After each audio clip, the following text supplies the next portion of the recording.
Welcome to r/RedditRevenge. This is a story of someone getting back at someone with revenge after being wronged. And today we have 3 great stories, so subscribe, hit the like button, and let's begin. The first story. Boss who is stealing accuses me of stealing, so I take him out drinking and get him SH'd house the day before a big early meeting. The second story. Squatters lived over a year rent-free. Husband ends up in jail. The third story. Jack A got to stand outside the pier for the 2 hours left in the journey. And the first story is Hangry Howards. About a year ago, I was working part-time as a server and needed to look for some extra work as the busy season had slowed down and I needed to make more consistent money. I wasn't looking incredibly seriously as me and my girlfriend lived in a condo owned by her parents and I had virtually no bills. One night, me and my girlfriend go to get dinner from a relatively well-known pizza chain near us. Inside, they had help wanted flyers practically spilling onto the floor. As I had multiple years of food service under my belt, I figured I wouldn't be an awful choice for some extra part-time hours.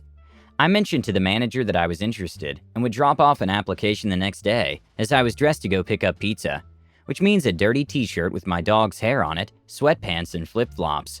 Obviously not interview attire. We take our pizza and leave, and the manager actually follows me into the parking lot, practically begging for me to just do the interview with him then. I thought it was weird but didn't think anything else of it. Ended up getting hired. After starting, it became very clear that my boss, who we will call Howard, had absolutely zero idea what he was doing. It started off with the restaurant having 0 daily, weekly, or monthly cleaning duties, which if you worked fast food you know is an absolute necessity. He would consistently not have the answers to questions I had and direct me to other employees. Simple questions like which side of the oven a specific pizza goes in, and would smoke a cigarette every 20 minutes. The fact that the store had been open less than a year and was already in disarray speaks to how things were being run. I would come to find out he was a janitor, or custodial engineer as he liked to say, previously, and had 0 food service experience, and somehow got hired to be the general manager. I saw this as an opportunity for me to get paid a little bit more for doing the same work I would inevitably end up doing. I offered to be his assistant manager, as he had no one in his store who wanted to do it, and he had already asked me previously. On the condition that it stay part-time, because I really liked my serving job and didn't want to give it up. I told him that I would spend the time teaching him the behind-the-scenes stuff that fast food training doesn't put in manuals or online tests. How to effectively make schedules, how to make weekly cleaning charts, weekly build the orders for shipments, things like that. Then when busy season at the other job started, he could hire a full-time assistant. He delightfully agreed. Me and Howard were the only 2 managers at that store, with 2 drivers and 5 employees other than that. He would schedule me 2 open-to-close shifts in a row on his 2 days off, so he could keep them every week, and would justify it by saying he worked open-to-closes on the days I wasn't there, since a manager has to be there to handle any of the cash from the safe. He never worked a single double shift. I worked this for a couple of weeks, and within that time, literally every single employee except for me, Howard, and a driver we'll call Jeff, had quit, and we had hired new people. Me and Jeff got along swimmingly, as we both were stoners into the same music, and fairly laid back. We also loved to talk SH about Howard. He was also Howard's next-door neighbor. It became clear to me that there was some money issue going on somewhere, as we were getting way more tips at the front counter from credit cards on reports than cash going into the tip bag for employees. This wasn't the easiest catch, since he would save the tips up for 2 weeks to distribute them to employees on the weeks opposite of payday. However, with the store being an unorganized mess, it was hard to know if it was money being stolen or just simply numbers being put into the system incorrectly. One particular night I was closing the store and was having some issues balancing the drawers and the numbers weren't adding up. I called Howard, who picked up with a hiccup and a slew of slurred words. I explained to him the problem I was having and he tried to walk me through it, but was either too drunk or more likely just didn't know the answer to my question. I told him I would call his boss, who I had met a couple of times, and had mentioned if I ever had questions to call him. Howard immediately freaked out and said, "Don't do that. They don't want anyone to know how to work the numbers on the POS. Point of sale, not piece of SH. Otherwise, they'll try and steal money." Knowing that was an asinine response, I said that makes 0 sense. How am I supposed to fix the problem if I don't know how it works? Then he said the words that started the snowball that would come crashing down on his whole life. He told me, "Listen, you're asking too many questions about the cash. It makes you look really suspicious, like you're the one stealing money." I told him whatever. I would leave everything the way it was, and he could fix it the next morning. Or try at least. I had to be careful, because in food service, if stealing money even comes into question, most places will just fire you, since they can hire any zit-covered kid to replace you. Because of this, and just my morals, really being called a thief is the one thing I do not stand for. So I hatched a plan with Jeff, who sided completely with me and had his suspicions for a while about him. Jeff knew that he was an alcoholic who could never turn down a night at the karaoke bar. Now, Howard was interesting because with how incompetent he was, he still tried to be the biggest people pleaser I've ever met, but in like a lonely and desperate way. He had practically begged me multiple times for us to go drinking together or to come smoke with me at my house. Keep in mind I'm 24 and he was 32, with a wife and 2 kids at home. We decided to both invite him out to a night of karaoke the night before he had a big meeting with his boss and the VP of training for the whole company. Of course, since me and Jeff both invited him, he couldn't say no. I actually ended up having a good time that night. Not because Howard was good company, because my plan involved me buying Howard at least 7 Jaeger bombs, a double shot of Patron, and a lot of beer, and I had to drink a fair share to not look suspicious. What a burden, I know. My girlfriend, who is DDing for us, dropped him off at home around 5:30 in the morning, after a rather long smoke session at my house, suggested by me, of course. Needless to say, he didn't show up to work the next day. He called and told his boss, who was already at the store, that his kid needed to go to the hospital the night before, and that he was still in the ER. They called me around 11 a.m. to come in and cover his shift.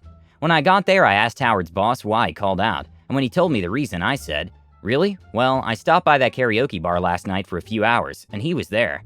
I wonder why he took him in and not his wife." And showed him a picture of an obviously effed up Howard and myself. They ended up firing Howard within 30 minutes, and had offered me his position, as I had more experience than him anyways, and was already practically running the store, and had completely taken over training new employees. I would have been perfectly content with him getting fired. I never imagined to have been offered his job. I was blown away. However, I still didn't accept the job, as I didn't want the stress level the job came with. They say the best gifts keep giving. Well, so do the best revenge plots. Howard had his wife kick him out, ask for a divorce and full custody of his kids. He went over to Jeff's house and sobbed and cried, cursing me for ruining his life, just so I could take his job from him. I would have given anything to have been a fly on the wall, to see the look on his face when Jeff told him that I didn't take it, and quit the job shortly after. The second story is, live in a rental for over a year without paying rent? Good luck in jail. Last summer I bought a house trailer, and decided to rent it out.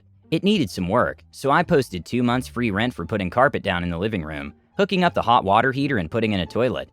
Got a nice couple with a newborn willing to do it. Great. No lease, month to month. No security deposit, and the rent was $450 a month. So they did the work, so I didn't ask for rent for 2 months. Everything was fine.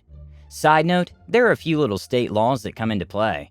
If you don't pay rent for 3 consecutive months, you're considered a squatter, which means the landlord doesn't have to fix the property and can actually padlock it and deny you entry. If you're on house arrest and get formally evicted, you could be violated for it. Also, you can be formally evicted even if you've already moved out, so the landlord can get rent due. Also, even though there are eviction bans, if it happened before the ban, then it can still go through. Plus a few other conditions that still allow someone to be evicted. It's up to the judge, really. Fast forward 5 months and still no rent money. Yet they had a newborn, and they were young and didn't have a lot of money, but the husband can spend $1,500 on a new engine for his project car. They can afford to go out to eat and spend money on electronics, but no rent. So after the 3rd month, I did nothing. The weather was turning cold. I didn't put in the furnace like I promised, and if they hadn't had a newborn, I would have padlocked the house. They were bragging about their tax refund. I gave them a shot to catch up, and they basically said they knew their rights and were in a rent strike. Illegally, I might add. You'll see later. COVID happened. Husband got laid off, so I gave them a break. When he went back to work, I asked for back rent again and was told to F off.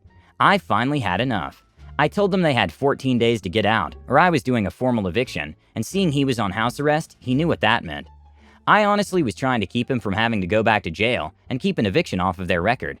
I was trying to be nice and civil. So they left and I cut my losses, until I checked the property. Everything they put in, they removed. Everything they got free rent for was gone. I got peeved and filed for a formal eviction. It didn't go as they hoped. They said I didn't provide heat, so they went on a rent strike. Only they didn't file that with the courts or hold the money aside. They just thought they could stop paying rent. What they put into the trailer was less than the rent. The judge agreed with me that seeing that they took everything, I was due those 2 months' rent, and the biggest. He started slamming my character, so I said, "Well, you didn't tell me you were going to be going on house arrest when you rented the property." Before then, the judge looked bored, but he perked up. He asked them if that was true. They responded that it was, and he was ready to make his ruling. I received 15 months back rent at $450 a month and $2,000 in damages because the way they removed the stuff they damaged a lot of things. As for him, the judge said he had no choice but to turn the eviction over to his parole officer. Fast forward to this month, his house arrest was violated and he was arrested. They actually had the nerve to ask me to speak on his behalf. I didn't. Ruling was his remaining 6 months are now being spent in jail. They have a bad eviction on their record, and they owe me money. The last story is, Jack A sitting in my pre-book seat? No problem. No problem at all. My country's trains have a slightly infamous issue with people wrongfully taking seats that have been reserved in advance. When you book a seat, and you always get to pick your seat when booking online, your name, or reservation number if you want to stay anonymous, gets displayed over your seat. There were some issues with the reservations not coming up properly, which eventually got resolved, but people got used to the chaos of having to duke it out to get to your correct seat.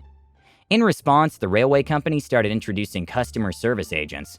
In reality, these staff are part ticket inspectors, part security. This story takes place about 1 week after these agents were introduced. So I boarded my train, returning to the city I live in after visiting my family for the weekend.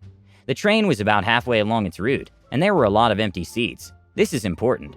When I arrived at my seat, my name was above it. I found it occupied by a dude about halfway through a 6-pack of beer.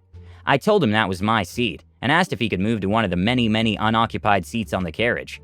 He refused and started cursing me out of it, saying he got there first, and I could sit in one of the unoccupied seats.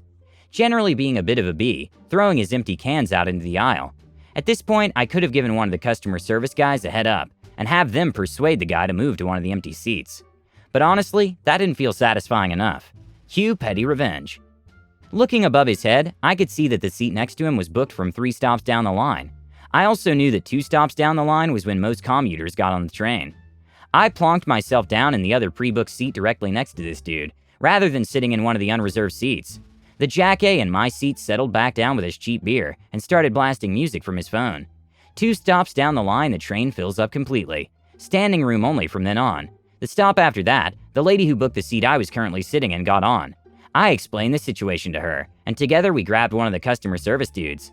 I got my seat, the lady got her seat, and Jack A got to stand outside the pier for the 2 hours left in the journey. I hope you love these stories. Don't forget to subscribe if you want to know when the new video comes out.